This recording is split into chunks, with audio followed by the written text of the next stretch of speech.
నమస్కారం ప్రేక్షకులందరికీ స్వాతంత్ర దినోత్సవ శుభాకాంక్షలు.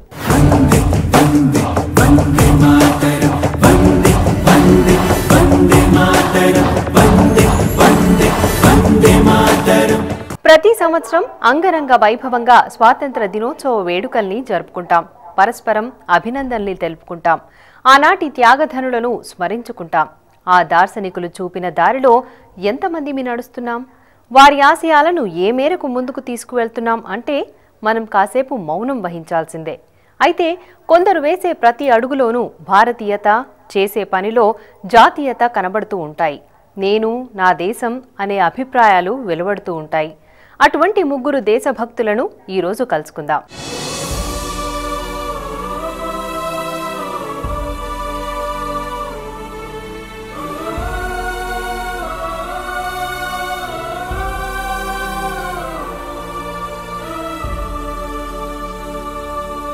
విదేశీ మోజులో స్వదేశీ విలువలు మట్టి కొట్టుకుపోతున్నాయి. పాశ్చాత్య పోకడల మాయలో స్వదేశీ వస్త్రాలు మూలన పడుతున్నాయి. అయితేనేం ఒక దర్జీ మన దేశ ఖ్యాతికి మారుపేరైన ఖద్దరు బట్టలు కుడుతూ దేశభక్తిని చాటుతున్నాడు. జీవన విలువలను ఆవిష్కరిస్తున్నాడు. కోటి చౌరస్తా సుల్తాన్ బజార్ మలుపులో రెడీమేడ్ వస్త్రాల కొనుగోలుదారుల హడావుడి మధ్య ఒకప్పటి ఖాదీ బండార్ ఎవ్వరికీ గుర్తుకు రాకపోవచ్చు.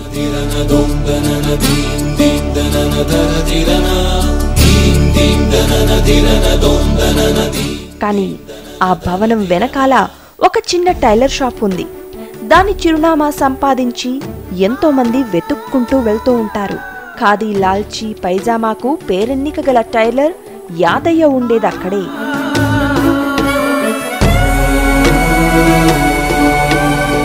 పంతొమ్మిది 1932 జర్మనీ సెకండ్ వార్ అప్పుడు పుట్టినాను.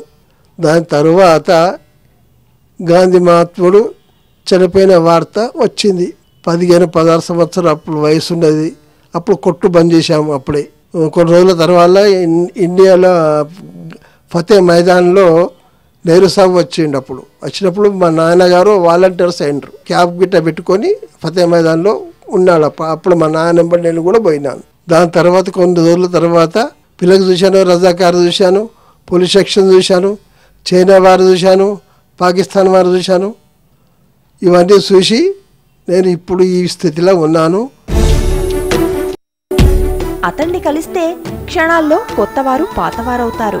ఖాదీ వస్త్రధారులకు ఇతడు ఆత్మీయుడవుతాడు.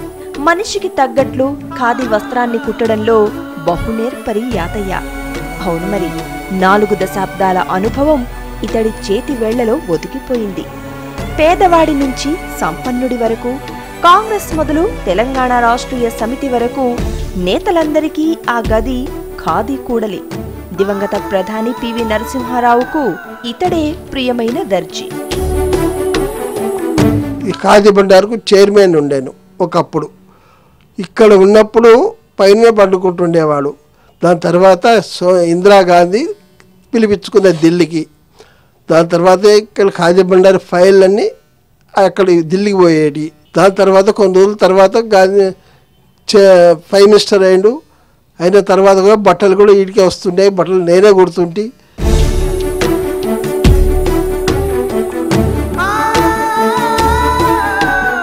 అతి సామాన్యమైన జీవితం గడిపే యాదయ్యకు పని తప్ప మరో ధ్యాస లేదు. కుట్టు పని తప్ప వేరే వ్యాపకం లేదు. గదిలో పాతకాలం నాటి రేడియో, దాహార్తిని తీర్చే మంచినీళ్ల కూజ, పక్కన ఓవర్లాక్ మిషన్, ఆ పక్కనే ఓ టేప్ రికార్డర్, బోలెడు క్యాసెట్లు, 2 కుట్టు మిషన్లు, వాటిపై తండ్రి కొడుకులు. ఇది ఈ గదిలోని విశేషం.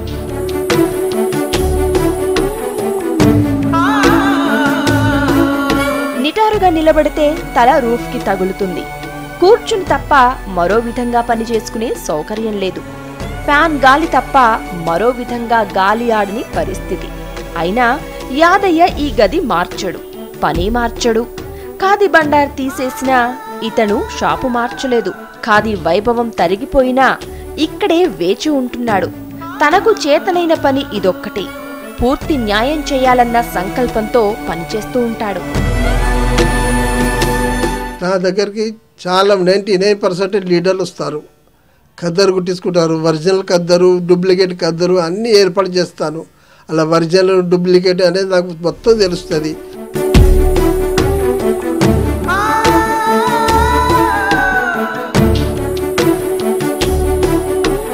యాదయ్య గత వైభవ చిహ్నమే కావచ్చు, కానీ ఇందులో తన తప్పిదం ఉందా అన్నట్టు వ్యవహరిస్తాడు.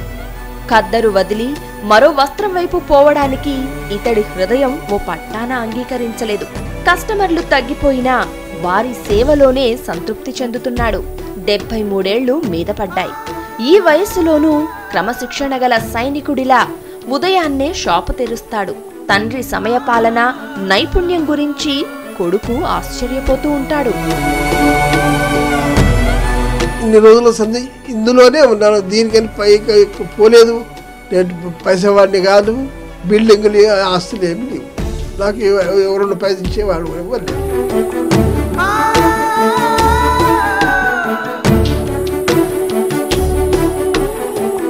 సోది ఆడితే గాని కడుపు నిండని ఈ దర్జీ అచ్చమైన గాంధేయవాది. ఖాదీ వైభవంగా వెలిగిన నాడు సంపాదించుకున్నది లేదు. ఆరిపోయిన నాడు దేహి అనడం లేదు. అభిమానం గల మనిషి. ఇతడికి కుట్టు మిషనే రాట్నం, వస్త్రమే జాతీయ పతాకం. ఇదే భుక్తి, ఇదే సేవ.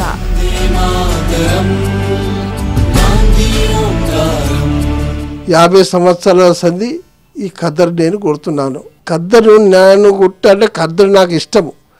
ఎందుకంటే దీనిలో తృప్తి బాగుంది. ఈ శరీరానికి మంచిది, చల్లదనం ఇస్తుంది, చలికాలం ఎచ్చగుంటుంది, ఎండాకాలం సల్వ ఇస్తుంది. ఈ ఖద్దరంత విలువ దేనికి బట్టకు లేదు. చేనేత బట్ట 60 సంవత్సరాలు దగ్గర సంది ఖద్దనే కుడతాను.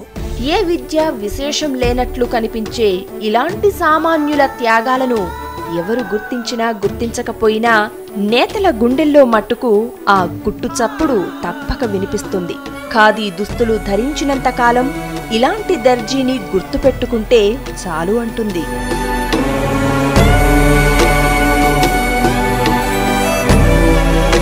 నాడు బ్రిటిష్ పాలకుల అరాచకాలకు, నాటి స్వాతంత్ర్య సంగ్రామానికి యాదయ్య సజీవ సాక్ష్యం. అప్పటి ఉద్యమాన్ని అణచడానికి బ్రిటిష్ పాలకులు ఎటువంటి కుట్రలు చేసేవారు యాదయ్య మాటల్లోనే వినండి. బ్రిటిష్ వారు గాడుపు లోపల ఒక ఫైజర్ ఇడిసేది. ఫైజర్ ఇడిసి వాళ్ళు మాత్రం ఇంజక్షన్లు తీసుకునేది. పబ్లిక్ చనిపోవాలని గాడుపులో ఇడిసేది. ఆ గాడుపు ఎఫెక్ట్ ఎలుకలకు అయ్యేది. ఎలుకలు గుడిసెల్లో ఉంటాయి, బిల్డింగుల్లో ఉంటాయి, అన్ని జాగాలో ఉంటాయి. ఆ ఎలుకల దిక్కిన మానవులకు ఎఫెక్ట్. స్వతంత్రం వచ్చే నాటికి యాదయ్యకు 13 ఏళ్లు. ఆనాడు చేసుకున్న సంబరాలు ఇప్పటికీ యాదయ్యకు గుర్తున్నాయి. నాడు జాతీయ జెండా చేత పట్టుకుని పిల్లలు పెద్దలు అందరూ కలిసి భారత్ మాతాకి జై అంటూ నినదించారట. మన దేశానికి స్వతంత్రం వచ్చినప్పుడు 13-14 సంవత్సరాలు నేను ఉన్నానప్పుడు. జెండాల కోసానికి కాగితం మీద తెల్ల రంగు పూసి, ఆకుపచ్చ రంగు పూసి పైసకు అమ్మేవాడిని చిన్న పిల్లలకు.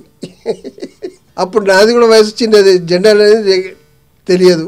అయితే అప్పటికీ ఇప్పటికీ రోజులు పూర్తిగా మారిపోయాయి అంటాడు యాదయ్య. నాడు ఉన్న దేశభక్తి గాని సేవా నిరతి గాని ఇప్పుడు కనిపించడం లేదు అంటాడు. అప్పుడు ఇండియా ఆజాద్ అయినప్పుడు పరిస్థితి చాలా మంచిగా ఉండేది, అన్ని అగ్గువ ఉండేది. చెప్పేటట్టు వీలు లేకుండా అప్పటికేనో ఇప్పటికీ చాలా పిరమైపోయినాయి, చాలా తేడా అయిపోయినాయి.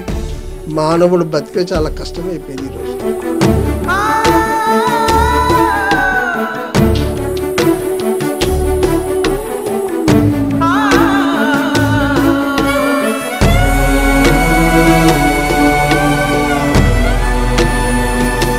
సూది ఆడితే గాని కడుపు నిండని ఈ దర్జీ అచ్చమైన గాంధేయవాది. ఖాదీ వైభవంగా వెలిగిన నాడు సంపాదించుకున్నది లేదు, ఆరిపోయిన నాడు దేహి అనడం లేదు. అభిమానం గల మనిషి. ఏ విద్యా విశేషం లేనట్లు కనిపించే ఇలాంటి సామాన్యుల త్యాగాలను ఎవరు గుర్తించినా గుర్తించలేకపోయినా నేతల గుండెల్లో మటుకు ఆ కుట్టు చప్పుడు తప్పక వినిపిస్తుంది. ఖాదీ దుస్తులు ధరించినంత కాలం ఇలాంటి దర్జీని గుర్తుపెట్టుకుంటే చాలంటుంది.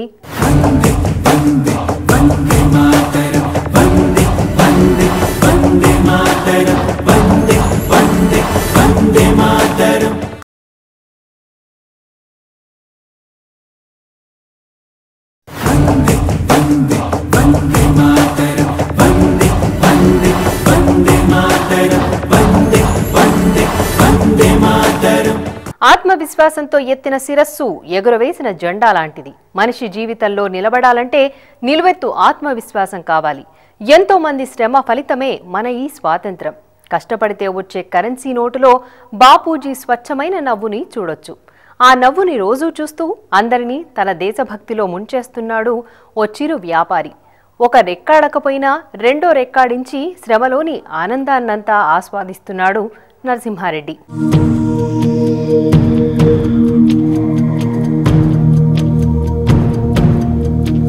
ఇదిగో ఇతడే నరసింహారెడ్డి. మెదక్ జిల్లా గజ్వేల్ మండలంలోని తిమ్మప్పపల్లి ఇతడి స్వగ్రామం. నరసింహారెడ్డి చిన్నప్పుడే తండ్రి మరణించాడు. పోలియో వ్యాధితో కుడి చెయ్యి చచ్చుబడిపోయింది.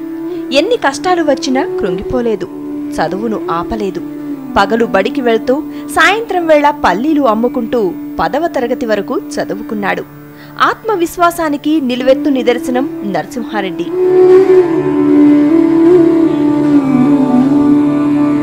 1992లో ఈ టెలిఫోన్ డబ్బా పెట్టుకున్నాను. అంతకుముందు నేను చదువుకుంటూ మన సికింద్రాబాద్ స్టేషన్లో పల్లీలు అమ్మేవాడిని, 4 బుట్ట పట్టుకొని. తర్వాత 4 రూపాయల బండి మీద పండ్లు కూడా అమ్మిన.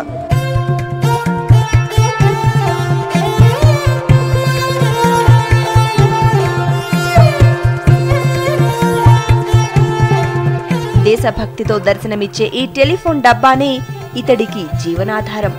కవాడిగూడ చౌరస్తా సిగ్నల్ దగ్గర చిన్న టెలిఫోన్ బూత్ ని నడుపుతున్నాడు. తన దేశభక్తిని ఈ చిన్న డబ్బాతోనే అందరికీ చాటుతున్నాడు. ఈరోజు భారతీయులమైన మనందరము 67 సంవత్సరం స్వాతంత్ర దినం జరుపుకుంటున్నాం. జనాభా విషయంలో మనం ప్రపంచంలో మొదటి స్థానానికి పోతున్నాం తప్ప ఈ మన అభివృద్ధి విషయంలో మాత్రం వెనకబడి ఉన్నాం.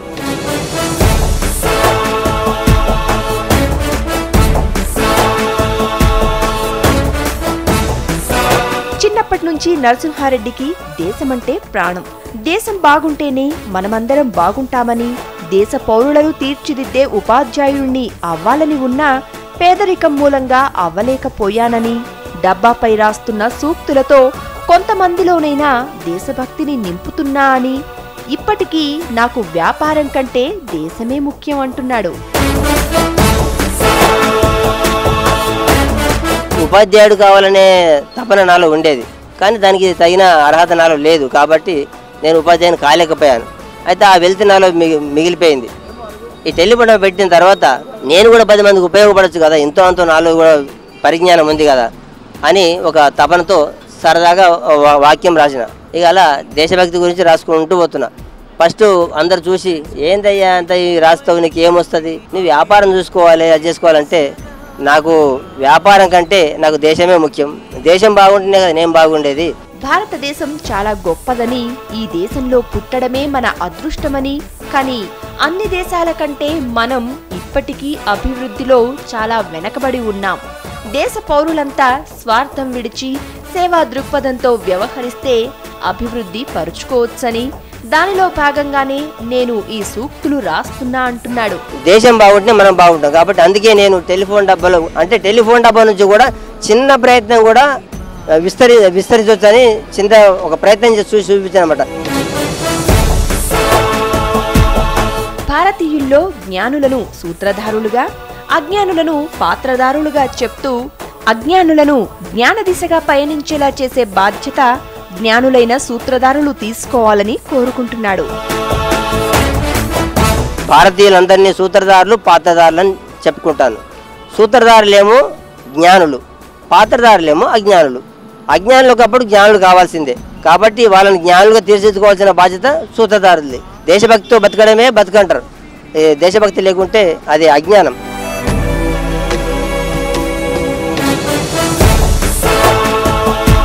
నేను టెలిఫోన్ డబ్బా నడుపుకునే ఒక వికలాంగుడిని. నా వ్యాపారాన్ని దేశభక్తిని చాటుకునే వేదికగా మార్చుకున్నా. మనమంతా గాంధీ, వివేకానంద వారసులం.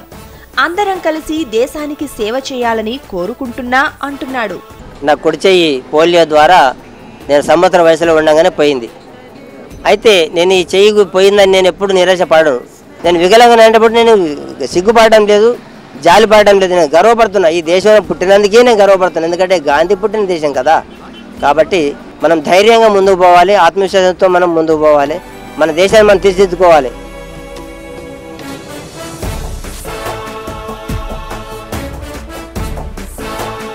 చూసారుగా నరసింహారెడ్డిలోని దేశభక్తిని.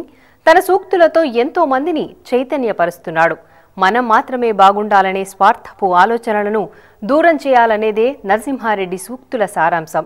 వికలాంగుడినైనా నేనే ఇంత చేస్తున్నాను, సకలాంగులు మీరు దేశానికి ఏదైనా చేయొచ్చు అంటున్నాడు. దేశంపై నరసింహారెడ్డికి ఉన్న భక్తిని చూస్తుంటే ప్రశంసించక తప్పదు.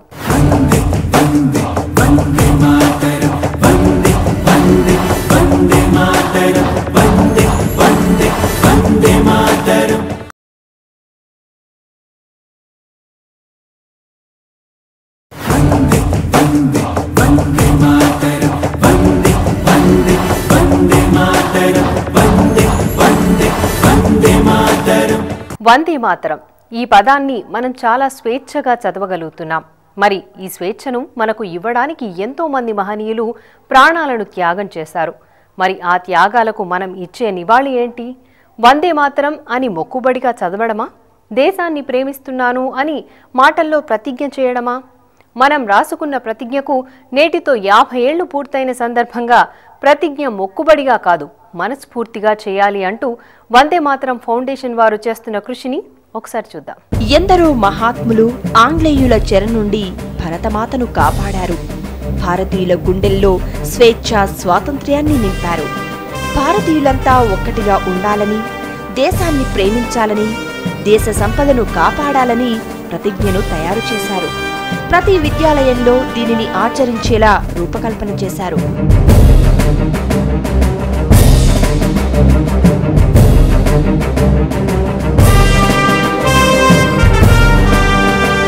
ప్రతి విద్యాలయంలో వందే మాతరం పాడుతాం, 3 వర్ణాల పతాకం ఎగురవేస్తాం, ప్రతిజ్ఞను చేస్తాం. కానీ దాన్ని ఆచరణను ఎంతవరకు చేస్తున్నాం? ఎంతో మంది ప్రాణం పెట్టి సంపాదించిన స్వాతంత్ర్యానికి అర్థం మనం దాన్ని ఆచరించినప్పుడే కలుగుతుంది. ప్రతిజ్ఞను మనం చాలా మనస్ఫూర్తిగా అర్థం చేసుకుంటూ చేయాలని, మొక్కుబడిగా దాన్ని అస్సలు చూడవద్దని చెబుతూ ప్రతిజ్ఞ గొప్పదనాన్ని తెలియజేస్తున్నారు వందే మాతరం ఫౌండేషన్.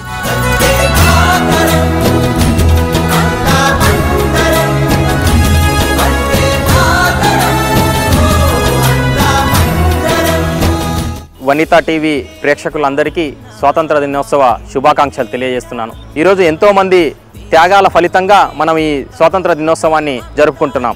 కానీ ఆ స్వాతంత్ర స్ఫూర్తిని ఈరోజు భావితరాలకు అందించడంలో కొద్దిగా విఫలమైనాం. దాన్ని దృష్టిలో పెట్టుకొని వందే మాతరం ఫౌండేషన్ వారు చేసిన త్యాగాలని విద్యార్థులకు చెరుపుతున్నాం.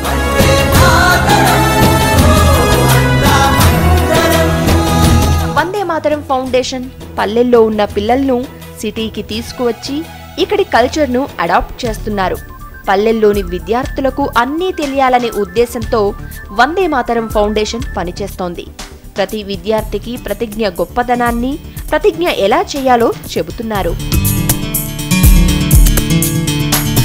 ప్రతి పాఠశాలల్లో ప్రార్థనకు ముందు చదివే ప్రతిజ్ఞని నల్గొండ జిల్లాకు చెందిన పైడిమర్రి వెంకట సుబ్బారావు గారు ఈ ప్రతిజ్ఞని రాయడం జరిగింది. ఈ ప్రతిజ్ఞని ఆపి చదివించడము, దా భావాన్ని, అందులో ఉన్న 8 సెంటెన్స్లని ఒక్కొక్క సెంటెన్స్కి సంబంధించిన పూర్తి వివరణని విద్యార్థుల మనస్సుల్లో ఉండేటట్టుగా ఈరోజు వందే మాతరం ఫౌండేషన్ కృషి చేస్తుంది. భారతదేశం నా మాతృభూమి, భారతీయులందరూ నా సహోదరులు. దేశభక్తిని, దేశ గొప్పతనాన్ని స్మరిస్తూ ప్రతి వాక్యానికి కట్టుబడి ఉండేలా ఈ ప్రతిజ్ఞను చేయాలని, ఇంత గొప్పతనం ఉన్న ప్రతిజ్ఞను చేయడమే కాదు దాన్ని ఆచరించాలని చెబుతున్నారు మాధవరెడ్డి. ప్రతి విద్యార్థికి ప్రతిజ్ఞ గొప్పదనాన్ని చెబుతూ తనలోని దేశభక్తిని చాటుతున్నాడు. మేము చెప్పడం ఒకటే, భారతదేశము నా మాతృభూమి అని చదివిన తర్వాత, అందులోని భావాన్ని మనసులో అనుకున్న తర్వాత, భారతీయులందరూ నా సహోదరులు, భారతీయులందరూ నా సహోదరులు అని ఉదయం చదివిన తర్వాత పాఠశాలలో ఉండే విద్యార్థులు కానీ సమాజంలో వెళ్ళిన అందరినీ సహోదరులుగా భావించినప్పుడు ఇలాంటి కల్మషం లేని సమాజం నిర్మితం అవుతుందనే ఉద్దేశంతో వందే మాతరం ఫౌండేషన్ విద్యార్థుల మనసుల్లో దేశభక్తిని నింపడం కోసం ఈ ప్రతిజ్ఞని ఒక వారధిగా తీసుకొని ఈ ప్రతిజ్ఞని పిల్లల మనసుల్లో చొప్పించడం కోసం ప్రయత్నం చేస్తుంది.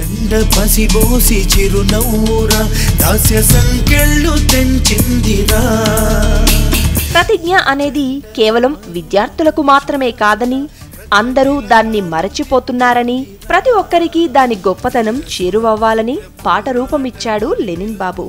ప్రతిజ్ఞకు పాట రూపాన్ని ఇచ్చినందుకు నాకు చాలా గర్వంగా ఉందని దేశభక్తిని ఇనుమడింపుకుని పాడుతున్నాడు. చైనా వార్ సందర్భంగా దేశ ప్రజలందరినీ కూడా ఐక్యపరచడానికి, వాళ్ళల్లో ఉత్తేజం నింపడానికి రాసిందే ఈ ప్రతిజ్ఞ. వచన రూపంలో ఉన్నటువంటి ఈ ప్రతిజ్ఞను మొట్టమొదటిసారిగా పాట రూపంలో చేశాం. అది మీకు వినిపిస్తాను. భారతదేశము నా మాతృభూమి, భారతీయులందరూ నా సహోదరులు, నేను నా దేశమును ప్రేమించుచున్నాను, నేను నా దేశమును ప్రేమించుచున్నాను. భారతదేశము నా మాతృభూమి, భారతీయులందరూ నా సహోదరులు, భారతీయులందరూ నా సహోదరులు. సుసంపన్నమైన బహువిధమైన నా దేశ వారసత్వ సంపద నాకు గర్వకారణం. దీనికి అర్హత పొందుటకు సర్వదా నేను కృషి చేస్తాను, సర్వదా నేను కృషి చేస్తాను. నా తల్లిదండ్రులను, ఉపాధ్యాయులను, పెద్దలందరినీ గౌరవిస్తాను. ప్రతి వారితోనూ మర్యాదగా నడుచుకుంటాను. నా దేశం పట్ల, నా ప్రజల పట్ల సేవా నిరతి కలిగి ఉంటాను. వారి శ్రేయోభివృద్ధులే నా ఆనందానికి మూలం అని ప్రతిజ్ఞ చేస్తున్నాను, ప్రతిజ్ఞ చేస్తున్నాను. వీరు నలుగురు సాధారణ పౌరులే కావచ్చు, కానీ వారు దేశానికి చేస్తున్న సేవలు అసాధారణం. ఇలా ప్రతి పౌరుడు ఆలోచిస్తే ప్రతి చోట భారతీయత ఉట్టిపడుతుంది. మన మహనీయుల ఆశలు సజీవంగా ఉంటాయి. ఇది నేను నా దేశం.